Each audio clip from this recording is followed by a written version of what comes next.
praticamente todos os dias da minha vida, a coisa mais comum é eu me esquecer o nome de um autor, esquecer o nome de um livro, esquecer o nome do filme, ou esquecer... Eu vivo brincando com os meus alunos, porque eu sempre digo o nome do livro errado, o nome do documentário errado, sempre tem um nome errado lá, sabe? Então, a gente acaba, a gente dá aula todo dia, então são muitas informações. Esse processo de evocação, muitas vezes, não dá de forma 100%, porque a gente se confunde. E eu fico me perguntando, poxa vida, por que o exemplo de Sandy Júnior para mim é tão marcante? Porque eu sei as letras tudinho. E por que eu sei todas as letras? Exatamente porque mexeu com vários estímulos sensoriais. Então, quando eu levo uma informação... Oi. Professor, então a gente pode concluir que as emoções estão ligadas à memória, né? Fortemente. Com certeza. A gente pode dizer que as emoções, elas vão dar um colorido, a gente chama de colorido, né? Então, quanto mais áreas, e não só as emoções, porque quando eu gosto de dizer, Sandy Júnior não mexeu só com as minhas emoções, mexeu com o meu corpo, mexeu com os meus olhos, quando eu digo, eles fizeram clipes. Tem um show deles, as 4 estações, gente, no show nevava, fazia frio, fazia calor. Então, eles mexiam de formas muito sensoriais distintas. Então, quanto mais informações sensoriais diferentes vocês tiverem, mais vai atingir o cérebro. Então, quando você faz uma aula, por exemplo, você leva os alunos para o pátio, e esses alunos vão trocar, ou então, quando você faz uma aula com seus alunos, na pós-graduação, por exemplo, é bem provável que vocês já tenham tido alguma treta, assim, tipo, um aluno foi lá e falou que não concordava com uma coisa, e alguém foi e não gostou, e falou, e foi aquela confusão. Essa aula que teve essa confusão, provavelmente é uma aula que ninguém esqueceu. Por quê? Porque mexeu com o emocional, mexeu com as questões sensoriais, e inclusive por isso que a aula EAD, esse formato de aula remoto, ele tende a ter essas perdas, porque a gente não tem troca sensorial. Né? Eu não sei como é que vocês estão, às vezes quando a gente está na aula presencial, a gente percebe o aluno ali dando aquela cochilada, a gente faz alguma coisa, conta alguma história, faz alguma brincadeira, né? Eu que gosto de contar piada na hora da aula, fico com vergonha de contar piada aqui, porque eu não sei se vocês vão rir, se a piada vai ser besta, a piada vai ficar gravada, se a gestora vai me dar um carão. Então, a gente fica um pouco mais contido nesse formato de aula. Então, a gente perde um pouco dessa questão sensorial. Mas, para nossa memória, esses estímulos sensoriais são tudo. E a emoção também. Então, quando o aluno produz em sala de aula, né, quando ele sai da sala de aula e ele fez o bolo, quando ele sai da sala de aula e ele fez um robô, quando ele sai da sala de aula e ele plantou uma semente, isso é muito rico. Então, a chance de você conseguir produzir uma memória, como é que eu chamo? Uma memória que vai ser facilmente evocada é muito maior. E lembrando que essa memória, ela vai ficar registrada no cérebro, e um dos principais fatores que vai proteger essa memória é a bainha de mielina. Deixa eu ver se tem aqui, acho que eu não coloquei a bainha de mielina. Não, botei não, já tá acabando aqui falando de memória. Eita, como foi rápida essa aula.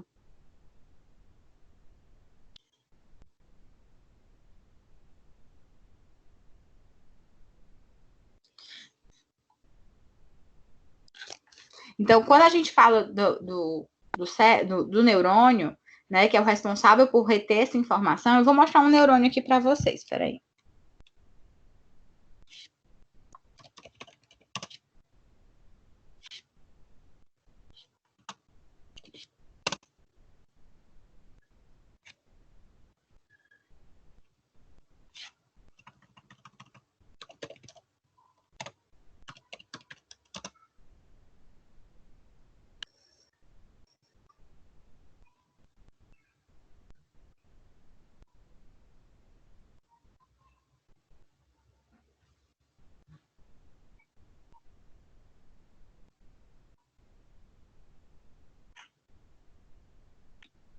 Vocês estão vendo o neurônio aqui? Não, estamos. Vocês estão vendo essa parte? Não, é só KM. Agora sim. Pronto. Esse, gente, é o neurônio, tá? Eu vou contar um pouquinho da história, já que eu achava que essa aula foi bem mais rápida do que eu imaginava, mas vamos lá. O neurônio, gente, ele é a parte responsável por levar as informações, Tanto é ele que recebe as informações do meio e leva para o cérebro, como é ele que leva do cérebro para o meio. Tanto é ele responsável por levar das vias eferentes para as vias aferentes, como das vias aferentes para os vias eferentes. E ele vai levar isso através das diferenças de impulsos elétricos. Sendo que essa partezinha azul que vocês estão vendo, deixa eu ver se dá para ver o mouse. Tá vendo essa partezinha azul, que é chamada bainha de mielina? Vocês estão vendo? Sim. Pronto. Essa bainha de mielina, gente, ela é um invólucro de gordura. Gordura mesmo, essa que tem no nosso buchinho. E esse invólucro de gordura, dependendo se esse neurônio ele é muito usado ou ele é pouco usado, esse neurônio ele vai ser mais fraco ou ele vai ser menos fraco. Tem um livro, deixa eu botar aqui para vocês.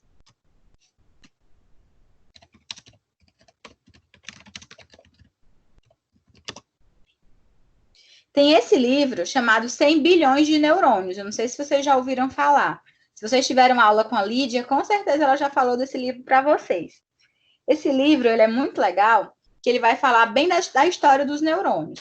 Ele vai dizer que a gente nasce com cerca de 100 bilhões de neurônios. Eu mostrei esse neurônio ele é bem didático. Na prática, existem vários tipos de neurônio. Tem neurônio motor, tem neurônio visual, para a gente enxergar, neurônio para a gente ouvir. Os neurônios eles vão ter formatos diferentes e vão ter utilidades diferentes para cada coisa. E quando a gente nasce com esses 100 bilhões de neurônios, a gente vai fazendo a gente vai limpando esses neurônios. É o que a gente vai chamar de podas neuronais.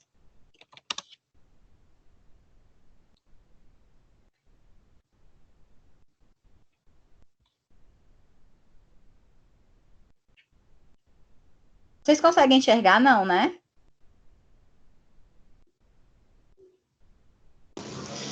Peraí, tá abrindo. Tá certo. Não. Peraí, vê se abre aqui.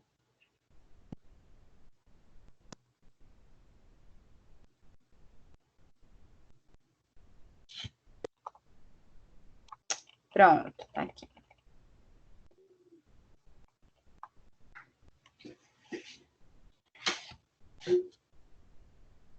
Eu nem gosto dessa imagem, nem tá legal.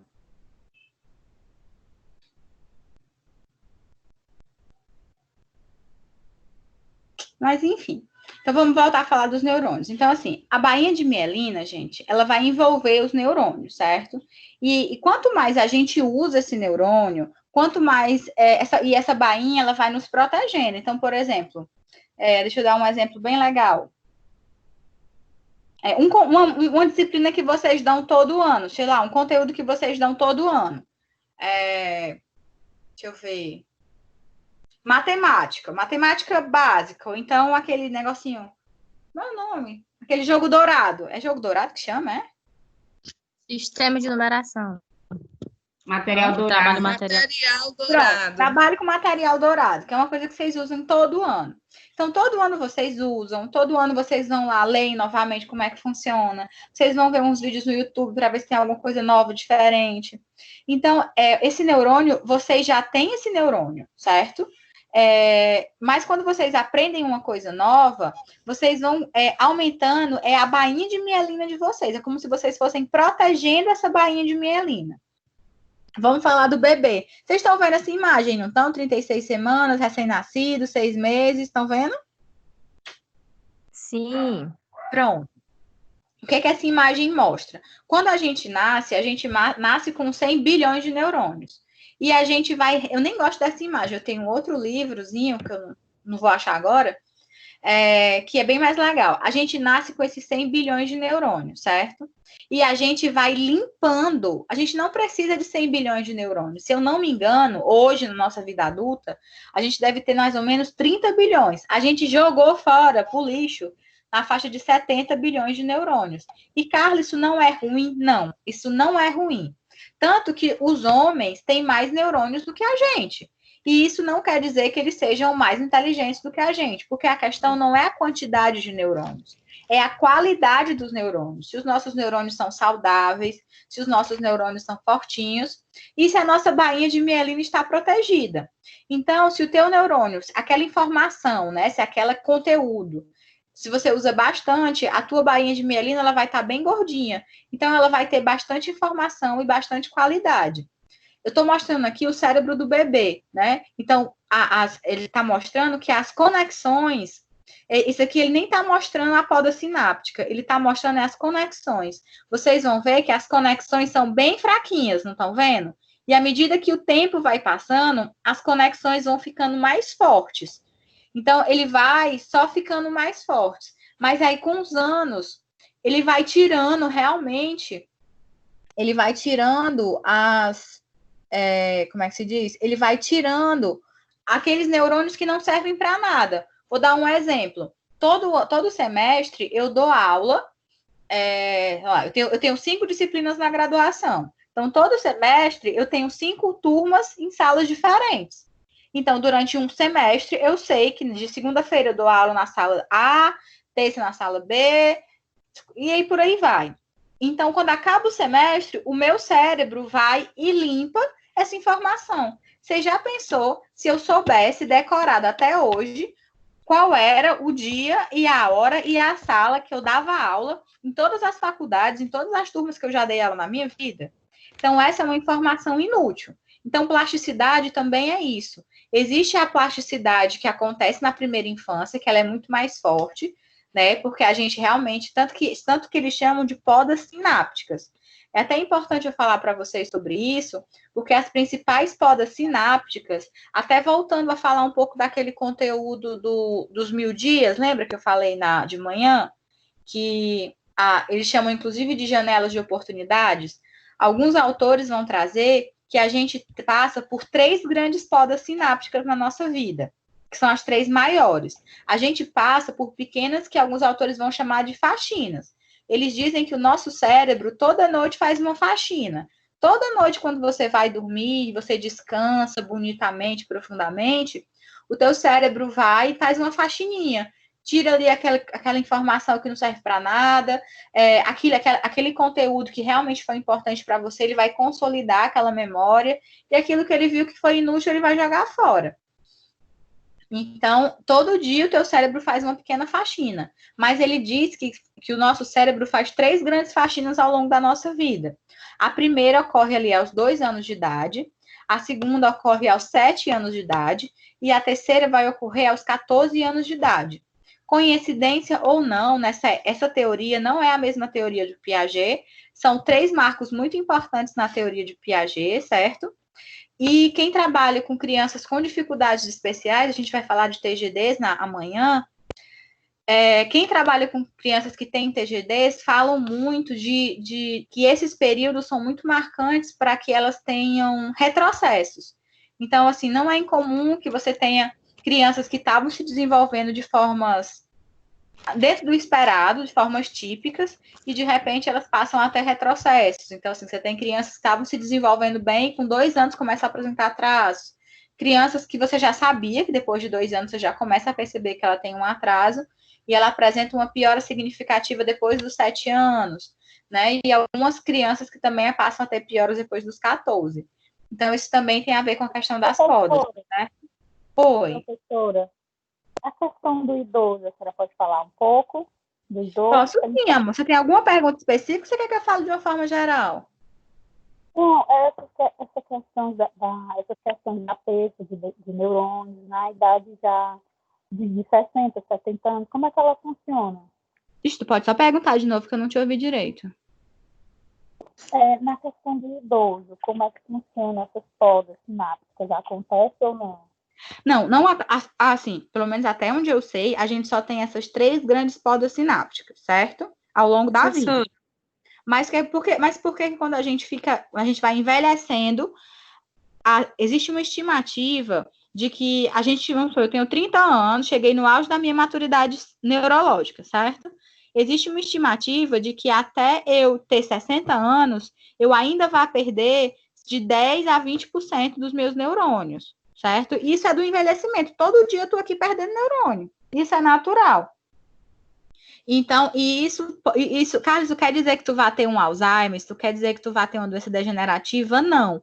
Isso é uma perda natural e esperada. Isso não necessariamente vai dizer que eu vou ter um problema cognitivo. Tipo, uma pessoa pode passar por tudo isso sem apresentar um dano cognitivo.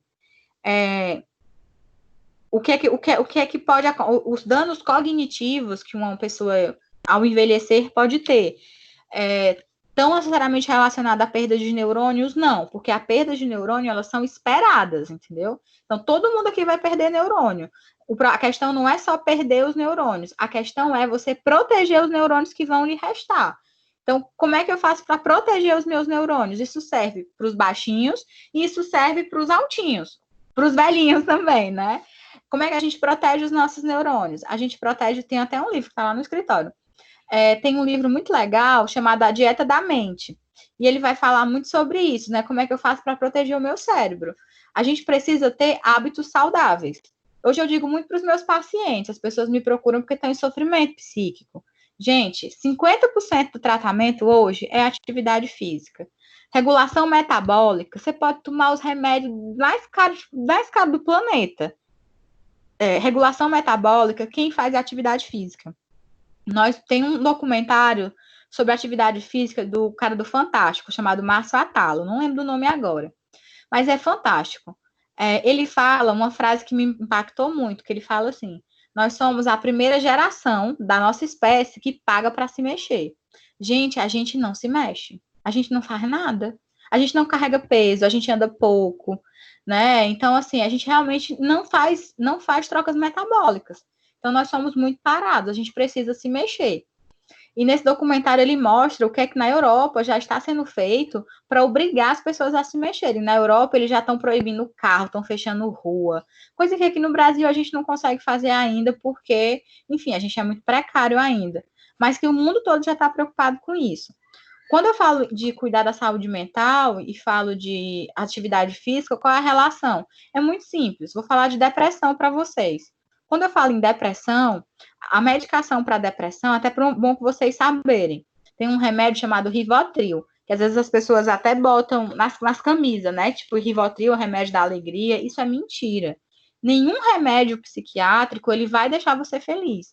Nenhum remédio psiquiátrico vai te causar prazer, bem-estar e emoção. Isso não existe. A maioria dos remédios, inclusive o antidepressivo, ele é um recaptador de serotonina. Recaptador, ele não cria, ele só vai pegar o que você já tem. Então, se você tem depressão, você precisa desenvolver serotonina, desenvolver neurotransmissores de prazer, para que o remédio pegue esse neurotransmissor e segure mais um pouquinho no teu organismo. Então, se você não fizer atividade física, não fizer atividades prazerosas, não tem antidepressivo no planeta que vai fazer você ficar bem. Então, quer proteger teu cérebro, quer envelhecer com saúde, tome cuidado, faça atividade física regularmente, 30 minutos por semana, como recomenda a OMS. Tenha uma alimentação balanceada e saudável, evite cigarro, evite álcool. Se possível, evite estresse, evite pessoas tóxicas, né? Faça coisas que lhe dão prazer. Essa é a melhor forma de você proteger o seu cérebro e de você cuidar para que você proteja o seu cérebro para um envelhecimento mais saudável, né? É simples, é básico, mas não é nada fácil de ser feito, né? Professora. Oi. Eu tenho uma pergunta, mas antes, a tela tá pequena, não tá em modo de apresentação. Pronto, aumentei. Tá carregando. Sim. A minha pergunta é, ainda na questão da pessoa idosa, se essa pessoa idosa tá perdendo a memória, tem como ela resgatar, por exemplo, eu acho que já entra no estado até de Alzheimer, de não lembrar como se come, do alfabeto, dos números, não sabe mais dizer, mas se a gente estimular, e eu acho que puxar da memória, né? Como você falou até das músicas, né? Que não estava lembrando, mas na hora que começou a ouvir, estava lembrando. Ela consegue voltar toda essa memória? Assim, a gente tem que... Eu não tenho como te dar essa resposta de forma precisa, certo? a gente precisa avaliar o quadro da pessoa que está passando, tem que avaliar o quadro da pessoa, para poder te dar uma resposta mais precisa. Mas em relação à memória, aí tu está querendo falar da evocação de memória, certo? A gente precisa estimular a evocação de memória, sim. Como é que eu estimulo a evocação de memórias, por exemplo? Principalmente quando a gente está envelhecendo, muitas vezes a nossa memória precisa ser estimulada. O que é que eu digo para os meus alunos? Principalmente no primeiro semestre. Gente, estudar é uma prática. Então, assim, no primeiro dia vai ser horrível. No segundo, menos ruim. No terceiro, vai ser mais ou menos. No quarto, vai ser bom. No 10º, tu já vai estar gostando. Você tem que estar estimulando. Então, não é incomum, quando a gente vai envelhecendo, as pessoas vão ficando mais lentas, as pessoas vão começando a se confundir, e a gente, sem querer, querendo, vai tirando delas atividades. Então, se antes ela demorava um tempo para passar o troco, a gente fica com medo dela ser enganada, então a gente não deixa mais ela comprar as coisas, não, de que eu compro para você não ser enganado. Se antes ela ia mandar uma mensagem no WhatsApp e demorava demais, assim, não, deixa que eu mando para você não perder seu tempo. Então, a gente também vai tirando um pouco delas. Então, qual é a sugestão para alguém que está apresentando alguns quadros de dificuldade de memória? É você estimular a memória dessa pessoa. Carla, como é que... E a gente... Mas, independente se ela tiver com Alzheimer ou não, mesmo uma pessoa com Alzheimer mega avançado, ultra avançado, você tem que estimular de qualquer forma. Carlos, uma pessoa que está num processo de Alzheimer avançadíssimo, a gente consegue recuperar as memórias? O que eu costumo dizer é que estamos todos caminhando para a morte, sabe? Então, assim, a vida não tem cura. O que a gente busca sempre é qualidade de vida, que às vezes as pessoas vêm procurar a gente e quer que a gente volte a ser como era antes. Então, é bom a gente sempre trabalhar com essa perspectiva. A gente não tem que voltar a ser como era antes, a gente tem que, com o que a gente tem hoje, tentar ter qualidade de vida. Então, qual é uma sugestão simples? Fotos, vídeos, música. Gente, uma coisa muito bacana que a gente tem hoje em dia é a questão dos vídeos, né? Assim, então, a gente pode pegar lá o nosso WhatsApp, nosso Instagram, e ficar mostrando as festas de família, e ficar mostrando, vai lá no Facebook e ver lá as fotos de 2005, 2010. Então, você pode estar ali mostrando, né? A gente precisa estar ali estimulando essas pessoas. Eu lembro quando eu trabalhava com pessoas até com Alzheimer bem avançado mesmo, a gente trabalhava muito com música. Inclusive, a gente trabalhava com o Luiz, a gente fez um sucesso danado, Luiz Gonzaga, tô aqui arrasada que não vai ter São João. A gente trabalhava com Luiz Gonzaga, com músicas daquela época, cantor que eu nem sei quem é, mas o pessoal dizia que era daquela época, aí eu botava. Então, a gente conseguia, né? Porque estímulos sensoriais diferentes, né? Cheiros, texturas, cores, isso vai despertando nas pessoas. Então, às vezes, contar e falar não desperta, traga uma imagem, traga um cheiro, traga o cheiro do neto, traga o cheiro do cuscuz, traga o cuscuz se a pessoa pegar, né? Traga estímulos sensoriais diferentes. E outra coisa importante, nem sempre quando a pessoa perde a memória, vai estar associado ao Alzheimer. A gente pensa muito em Alzheimer, mas a gente pode ter dificuldades com a memória que não necessariamente estão correlacionados ao Alzheimer diretamente, tá bom? Existem vários tipos. Como pós-traumático, tipo isso, uma pessoa saiu de um AVC ou aconteceu algum acidente, como a gente falou dos filmes mais cedo, né? Isso, né? Então, assim, essas dificuldades com a memória, problemas na memória, não necessariamente vão estar relacionados com o Alzheimer. Existem outros tipos de demências, por exemplo. Existem afecções neurológicas, sei lá, como um tumor, como no caso do filme, como um trauma. Às vezes, também pode ser até mesmo uma questão de funcionamento, né? Às vezes, como você mesma falou, estresse pós-traumático, né? Assim, a gente acabou de passar por um processo, estamos passando ainda por um processo de pandemia. Então, você imagina que um idoso que ficou 20 dias internado num hospital, quem ficou internado nesses hospitais, a gente não pôde receber visita. Eu não sei nem se é verdade, mas uma senhorinha que é minha paciente disse que ficou 20 dias internada e ela disse que não deram comida a ela. Aí eu não sei se ela ficou só recebendo medicação por soro, embora ela não sentisse fome, o fato dela não mastigar, aquilo foi uma violência para ela, né? Então, assim, isso é muito cruel. Mas é verdade, professora. Eles não podem comer se a saturação tiver em desequilíbrio, nem beber água. Ai, gente, Deus me Come livre. nem não bebe água. Pois é, eu fiquei super na dúvida se ela confundiu. Minha pessoa passa 20 dias sem comer. Ela disse que passou 20 dias internada e passou 20 dias sem comer. Eu fiquei, meu Deus, que maldade. Então é por isso, né? Então você imagina como ela se sentiu abandonada, né? Então isso tudo causa, sim, um estresse.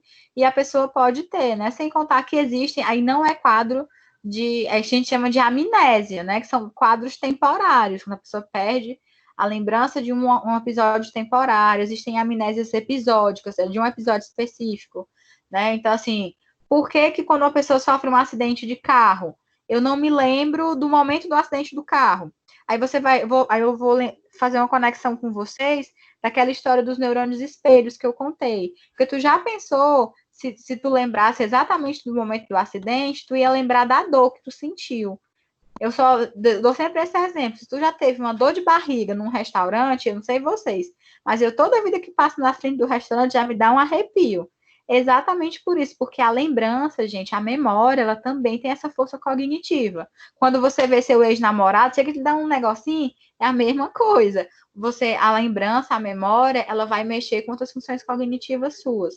Então, teu organismo, para você não sofrer de novo, ela faz com que você esqueça aquele momento para que você não sofra novamente. A tua memória, ela protege você também, tá? Então, no caso de pessoas que mais idosas, que estão passando por dificuldades de memória, a melhor coisa que a gente pode fazer é ter esses cuidados de saúde que eu falei, atividade física. E, Carla, você falou que a gente nasce com todos os neurônios e vai perdendo ao longo da vida. Acabei de lembrar de uma coisa. Alguns estudos recentes já mostram que não, que existe uma área do nosso cérebro, na verdade, que é o hipocampo. O hipocampo, inclusive, é uma das principais áreas do nosso cérebro responsáveis pela memória. E essa área do cérebro, o hipocampo, ela é uma das únicas regiões do nosso cérebro que é capaz de desenvolver novos neurônios. E olha que legal, uma das coisas que ajuda a gente a criar novos neurônios no hipocampo é a atividade física. Então, fazer com que os idosos façam atividade física é muito importante para a qualidade de vida deles. Então, fazer práticas de atividade física e estimulação, e, obviamente, o ideal, se for possível, é que essa pessoa que tiver com esses quadros procure, né, ajuda profissional para que ela possa ter um processo de reabilitação cognitiva, tenham profissionais elaborando aí um projeto terapêutico para que ela possa ser acompanhada de forma sistemática, porque, em geral, se a pessoa apresenta problemas de memória, já com certa idade, a tendência é que só vá piorando. Então, a gente costuma dizer que na velhice é ladeira abaixo. Então, a gente trabalha para o carro não descer a ladeira, mas que ele vai descer, ele vai, é inevitável, tá certo? Então, o ideal é que haja uma ajuda para que esse carro fique o mais tempo possível nesse lugar que ele está parado, para que ele não desça mais ainda, tá bom?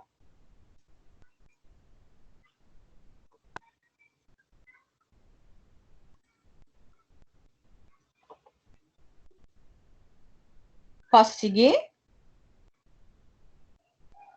Mais alguma dúvida? Obrigada.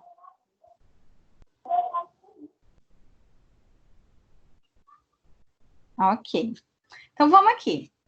Quando eu falo de memória, eu estou falando de 4 fases que são muito importantes para que a memória aconteça, né? Eu tinha falado de 3, mas no slide eu coloquei 4. Primeira de tudo é a atenção, né? A gente já falou que a atenção, ela não é um processo natural, ela não é um processo espontâneo, a atenção é um processo que ela é desenvolvido. Inclusive, tem uma aula minha que eu gosto muito de culpar a Netflix, né? Como a gente hoje está desatento. E eu culpo a Netflix. Netflix, Carla, foi que a Netflix te fez. Aí eu gosto desse exemplo. Quando eu era criança, a gente assistia eu gostava de assistir desenho animado. Então, uma vez por semana, eu sabia que eu tinha que ir lá, ligar a televisão, assistia um episódio. Hoje não, a criançada assiste a seriado todinho, todos os episódios durante 10 anos numa tarde só, né? Porque essa coisa de criança é bem pequenininho. Então, de certa forma, gente, isso trabalhava a nossa atenção, isso trabalhava até a nossa ansiedade. Então, para a gente, a nossa memória, ela requer a nossa atenção. E a atenção, gente, é treino. Inclusive, alguém que perguntou, né, do Mindfulness, como é que eu posso trabalhar isso em sala de aula, isso é super importante. Então, a atenção, ela é fundamental para iniciar a memorização. Afinal, o cérebro, ele vai tentar antecipar para adivinhar o que é que vai acontecer. A segunda parte importante é a compreensão, né? O cérebro, ele vai tentar compreender a informação, ele vai ver se a informação, ele vai tentar entender, né, se a informação é lógica, né, se as conexões da informação fazem sentido. Você tende a memorizar com muito mais facilidade uma informação que você entende, né? Então, quando aquilo é compreensível, quando aquilo tem um sentido para você, provavelmente você vai memorizar. A terceira fase, que é a fase de armazenamento, né? Internet, livros, jornais, novas ferramentas de comunicação trazem muitas informações para o nosso cérebro. Mas nós, né, sempre vamos ter acesso a muito mais informações do que o nosso cérebro consegue armazenar. Então, é muito importante que a gente faça um filtro, né? Como a gente tem muitos estímulos, é importante que a gente filtre. Eu gosto muito de fazer mapa mental. Não sei se vocês conhecem essa técnica, mas eu acho que é uma técnica simples. Ou então, se você é das antigas, gosta de fazer um resumo, eu acho que é muito válido, né? Com esse bombardeio de informações que vocês estão recebendo hoje, com a quantidade de material que eu mandei para vocês, que vocês, de fato, façam uns mini resumos, né, daquilo que eu mandei, e que vocês vão anotando aí o que vocês acham que realmente é importante, realmente é significativo para a vida de vocês. Tem um autor que fala que é sempre importante que vocês façam resumos e vocês tragam as informações para a realidade de vocês, para a vida de vocês. Como é que esse conteúdo ajuda vocês? O que é que esse conteúdo vai ajudar vocês na realidade de vocês? Ele fala que aí sim, essa aprendizagem é significativa. Aí sim eu vou armazenar esse conteúdo. Quando eu consigo costurar aquela informação com a minha realidade. E, por fim, não menos importante, que é a recuperação, né? O nosso cérebro, ele vai hierarquizar as informações e a recuperação é a maior prova disso. Associações como cor, cheiro, som, dão pistas à informação que precisam lembrar e facilitam a recuperação. Essa, gente, é um processo, é um dos processos mais importantes da recuperação, né? São as pistas que a gente vão dando. Tem alguns autores que eles vão chamar isso, acho que é imprint o nome, né? Quando a gente vai tendo algumas pistas, quando você sente um cheiro, esse cheiro tem um cheiro conhecido, e aquela palavra me lembra outra coisa, então é quando as informações vão dando em cadeia. E tem um vídeo meu no YouTube, ele tem 5 minutos. Eu vou terminar isso aqui. Peraí.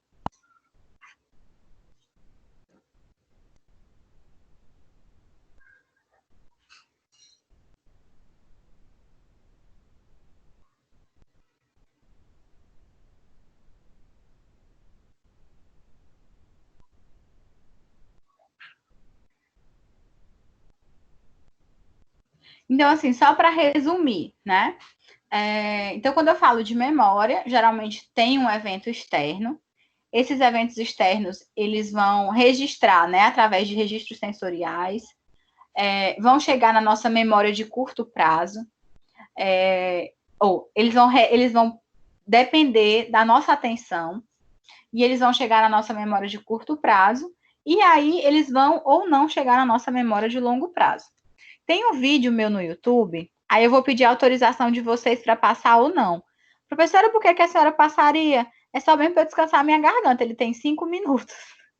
É um vídeo que eu ensino a usar um instrumento chamado Minimental, que é um instrumento que a gente usa para fazer avaliação cognitiva. Vocês querem que eu passe? Sou eu mesma dando aula. Sim, por favor. Sim, professora.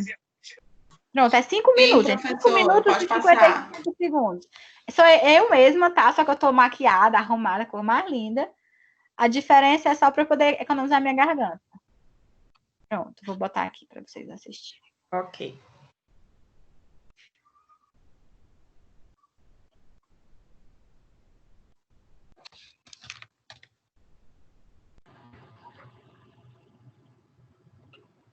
Mas essa versão a gente não aplica com criança, mas depois eu explico para vocês como é que a gente pode adaptar para criança, tá?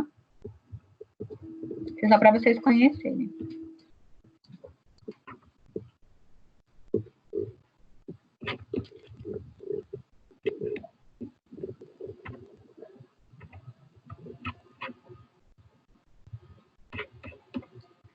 Conversar um pouquinho com vocês sobre o mini exame do estado mental, muito conhecido como mini medo, ou o teste do relógio. Né? Eu vou apresentar para vocês aqui o meu, para vocês verem. Esse exame é muito utilizado principalmente em idosos. Vocês estão vendo? Pode aumentar a tela, não? Eu não estou vendo. Esse quadradinho, aumentar a tela. Vendo eu estou, mas não estou ouvindo. Está ruim o som. Tá no YouTube? Eu vou mandar aqui no chat, é melhor vocês abrirem direto no YouTube, pode ser? Eu acho que fica pesado, né? Por conta da... de tantas Fica pessoas legal mandarem. falando que não se trava. Aí daqui, ó, quando for, daqui a 10 minutos a gente volta, pode ser? Só para descansar minha garganta. Pode, professora. Tudo bem. Pode, muito Eu bem. explico como é que aplica ele com criança, tá? Pode, professor, pode. Tá ok. Tá ok, Vocês professor. tomam água. Até daqui a pouquinho.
Professora já voltou?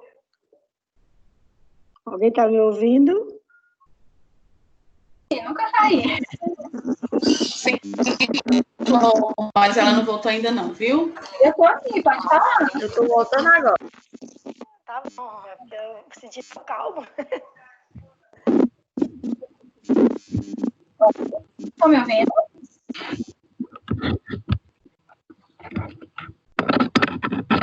Pessoal? Oi. Vocês estão me ouvindo? Oi, estamos por aqui. Estamos sim, professora. Podemos voltar? Todas aí. Sim. Sim, sim. Deu para assistir? Ou vocês Sim. estavam reclamando do áudio?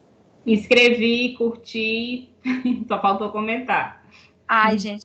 Eu falei isso, curta, compartilha, comenta. Não, é porque eu tenho o costume de fazer mesmo. Ai, gente, obrigada, porque tem vídeo que eu ficava fazendo hora. Gente, curta, me sentindo a blogueira, sabe? Ficava, curta, compartilha, comenta. Mas é engraçado como a gente começa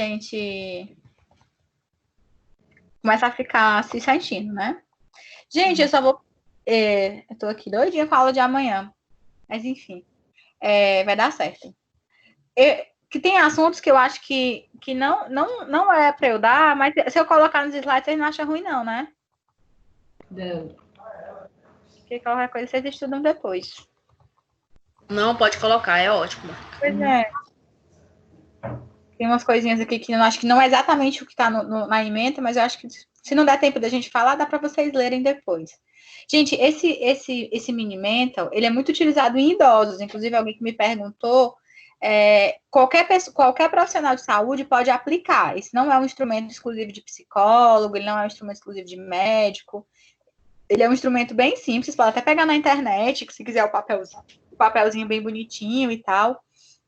E qualquer pessoa pode aplicar, certo? Deixa eu ligar aqui a câmera. Pra vocês me verem. E aí, ele é bem facinho de aplicar, como eu expliquei para vocês. Ele é um questionáriozinho que vai preenchendo nas perguntas. E no final, se a pessoa acertar, claro que existe uma expectativa, né? Se é uma pessoa que tem um alto nível de escolaridade, um baixo nível de escolaridade, vai mudando a expectativa. Mas por que é bacana, né? Carla, dá para fazer com criança? Dá. Não dá para fazer naquele formato e nem dá para usar aqueles resultados. Mas quando eu quero fazer alguma coisa parecida com criança, eu faço em formato de brincadeira. Eu gosto muito de trabalhar jogo de tabuleiro. Vocês esperam eu pegar o tabuleiro? Eu vou buscar. Vocês esperam? Pode pegar, professora. Aí como é bom estar em casa.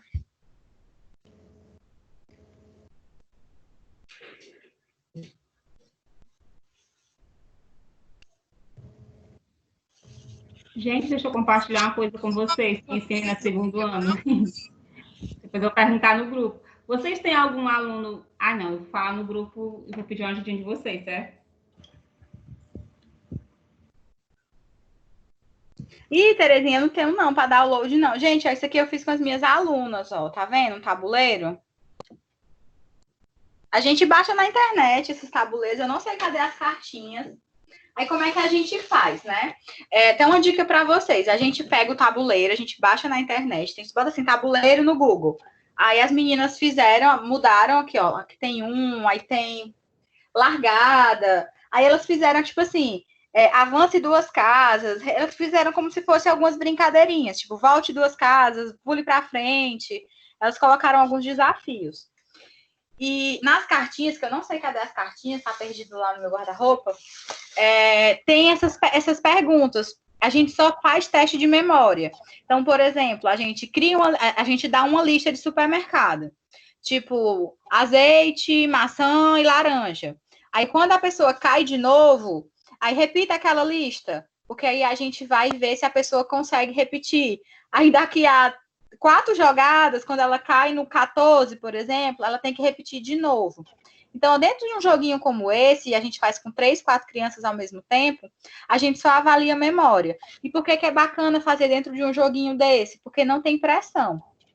Se você for avaliar a memória numa prova, por exemplo, vocês já devem ter observado que, sob pressão, a criança não, todo mundo, né? A pessoa tende a ter abaixar um pouco a sua qualidade, porque sob pressão a pessoa tende a ficar nervoso, estresse modifica a sua memória. Tensão modifica a sua memória. Eu falei para vocês, vale como é o nome?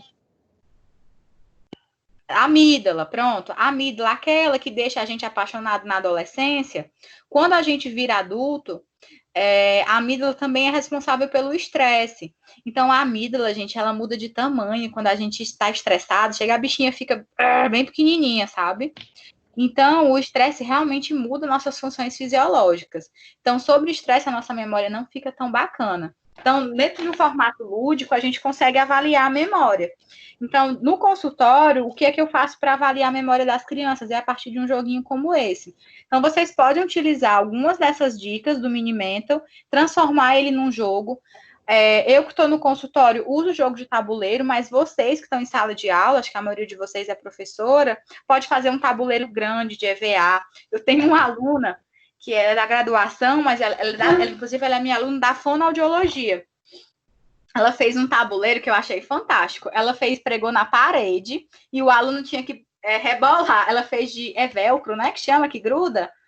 Aí ela fez de velcro e o aluno tem que rebolar. O menino fica tudo doido, né? Aí tem que grudar. Aí quando gruda, ele faz o desafio. Então, o desafio sempre está relacionado à memória. Então, ela conseguia avaliar essas questões de memória dos alunos, e aí ela podia passar atividades, né, desafios, todos trabalhando a questão da memória e ajudando também o aluno, né, vendo aqueles que tinham dificuldades, que precisavam de uma atenção especial. E uma coisa super simples, esse que ficava na parede, inclusive, que ela fez, ela utilizava para muitas coisas. Quando você faz um tabuleiro como esse tabuleiro eu não uso só para fazer essa avaliação de memória, não. Porque eu mudo só as cartinhas. Então, para esse mesmo tabuleiro, eu tenho vários jogos. Então, o tabuleiro é o mesmo. Eu imprimi, isso aqui é aqueles negócio de... Como é que chama, hein, isso aqui? Não, isso aqui é encadernação, não. Plastificado. Então, eu tenho esse tabuleiro e eu tenho um monte de joguinho. Então, por exemplo, eu tenho um joguinho de desafio de matemática, eu tenho um joguinho de desafio de gramática, e eu uso o mesmo tabuleiro para avaliar vários joguinhos diferentes. Então, vocês podem fazer a mesma coisa, tanto com joguinhos pequenos, como esse que eu fiz, como se vocês fizerem também um tabuleiro grande para ficar na sala. Eu gostei muito da ideia da minha aluna de não fazer um tabuleiro de chão, e sim fazer um que fique preso na parede e que o povo fique rebolando. Ela mandou o vídeo do menino rebolando as coisas na parede, e foi muito divertido. Certo? Alguma dúvida? Alguma pergunta específica sobre o vídeo que vocês viram? Ok. Não? Então, eu vou só iniciar a nossa aula de amanhã. Nós temos 10 minutinhos. Amanhã eu queria dar tanta coisa, não sei nem para onde é que eu vou. Oi, professora. Boa tarde. Adeliana. Pode perguntar. Pronto. Professora, esse material, teria como a senhora deixar disponível para a gente esse material para download? É porque tem alguns que estão comentando aqui. Qual material? Os slides? Olha, Terezinha, liga o áudio aí, fala, para poder... Não, os slides vão estar assim, eu vou estar disponibilizando. Como eu disse para a menina, eu só não disponibilizei ainda, porque eu não terminei, eu até acrescentei... Isso, como você falou no início da aula, exato. Pronto, eu vou mandar, viu? Não se preocupe não. Até amanhã eu coloco no negocinho lá do Teams para vocês baixarem, né? Porque como eu ainda tem coisa que eu fico, eu não vou dar isso, eu não coloco, aí amanhã, quando ela estiver pronta, aí eu disponibilizo para vocês. Professora, eu acredito que seja um material que você mostra no seu vídeo no YouTube. Não, o material que tá no vídeo do YouTube tá no YouTube, vocês podem pegar lá. Não, professora, eu creio que é o arquivo. O arquivo que a senhora está em mãos no vídeo, que a senhora relata as partes do Mini. Não, eu não tenho, mas eu vou procurar aqui no Google e mando para vocês. Deve ter aqui no Google. Ah, sim, pronto. Mas tem, obrigada. Tem sim. Nada. É só uma ferramenta de anamnese, né, professora? É uma ferramenta, inclusive ela pode ser usada por qualquer profissional de saúde. Não, ele não é uma ferramenta exclusiva. Porque se fosse, eu nem poderia mostrar. Pronto, achei um aqui, vou mandar para vocês. Ela não é uma ferramenta exclusiva. Porque existem algumas ferramentas que só o psicólogo pode usar, que só o psiquiatra pode usar. Tem algumas assim. Esse não é uma dessas, entendeu? Pronto, mandei aqui um link para vocês que vocês podem ter, e ela já vem até a calculadora, isso aqui é chique. Então, gente, a gente só tem mais 8 minutos, eu acho que nem vale a pena eu falar nada, mas enfim. O último slide, né, é esse aqui, falando que a imagem, eu acho que essa foto é do, como é o nome daquele cara, daquele pintor? Pablo alguma coisa, espanhol, alguém lembra o nome dele? Pablo Picasso? Pablo Picasso, acho que essa imagem é dele, se eu não me engano. Ou é inspirada nele, não sei. Mas essa frase ela é muito importante, que a imaginação, ela cria condições de aprendizagem, enquanto a memória possibilita a aprendizagem. Então, gente, não há aprendizagem se não há, não há aprendizagem se não há imaginação. Claro que a memória é importante, mas a gente não pode deixar a imaginação morrer. A gente não pode explodir a espontaneidade das pessoas, nem das crianças, nem a nossa própria. A espontaneidade é muito importante para o processo. O que a gente vai ver amanhã, né, porque hoje a gente só tem 5 minutos, é um pouquinho de neuropsicologia, de alguns distúrbios cognitivos de aprendizagem e de alguns distúrbios que vão prejudicar a aprendizagem. É muito importante que fique claro para vocês que existe uma diferença entre distúrbios ou transtornos e dificuldades.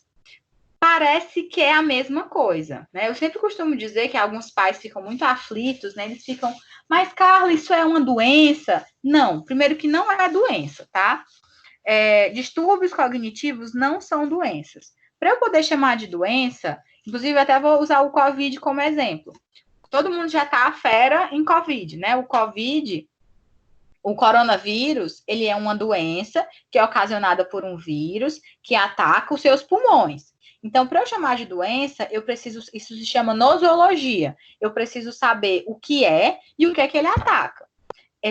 Por que eu não posso chamar isso de doença? Porque eu nem sei o que é e nem sei onde é que ele ataca. Então, todas essas questões referentes à saúde mental, isso aí também vai entrar dificuldade de aprendizagem ou transtornos de aprendizagem, vai chamar distúrbio ou transtornos, porque não é doença. Doença eu precisaria saber de onde vem e onde é que ataca. Tem essa questão de causa e efeito. Então, não é doença, tá bom? Ou a gente chama de transtornos ou distúrbio. Carla, mas os sintomas são os mesmos. Sim, os sintomas são os mesmos. Eu vou abrir a câmera para vocês me verem. Eu não sei reproduzir e deixar minha cara ao mesmo tempo. Gente, uma coisa super importante. Os sintomas são os mesmos. Dos distúrbios de aprendizagem e dos transtornos das dificuldades de aprendizagem e dos transtornos de aprendizagem. E, Carla, como é que eu vou saber a diferença? Aí eu vou sempre dizer para os meus alunos, eu brinco que eles têm que tatuar, é a tríade, que é a intensidade, que é exatamente o que estava no slide, é a intensidade, a frequência e o prejuízo.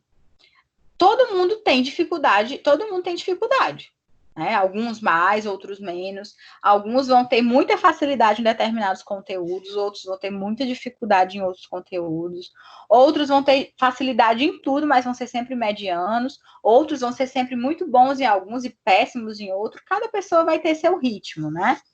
Então, as pessoas que têm dificuldade, tanto que é uma linha muito tênue, né, entre dificuldade e transtorno, mas essa tríade tem que ser respeitada. É isso que vai fazer diferença entre o que é um transtorno do que não é.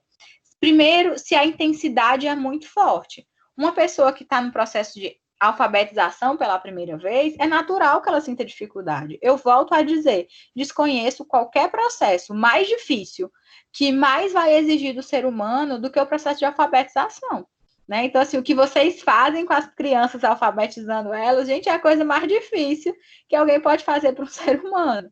Então, realmente é muito difícil. Então, de fato, uma criança que tem uma dificuldade muito intensa, que você tenta vários recursos e que nada funciona, né? Então, de fato, a gente começa a se preocupar. Segundo, é a frequência, né? Como eu falei, às vezes a criança é muito ruim, tem uma dificuldade muito grande com o português, mas ela se sai bem com os outros conteúdos, né? Ela consegue se dar bem com os outros conteúdos. Então, a gente já pensa que é uma dificuldade com aquele assunto e não um transtorno, né? E a segunda é o prejuízo, porque geralmente quem tem uma dificuldade, quem tem um transtorno, ela vai ter um prejuízo que é muito global. Ela vai ter um prejuízo de autoestima, ela vai ter um prejuízo de relacionamento, ela vai ter um prejuízo de comportamento.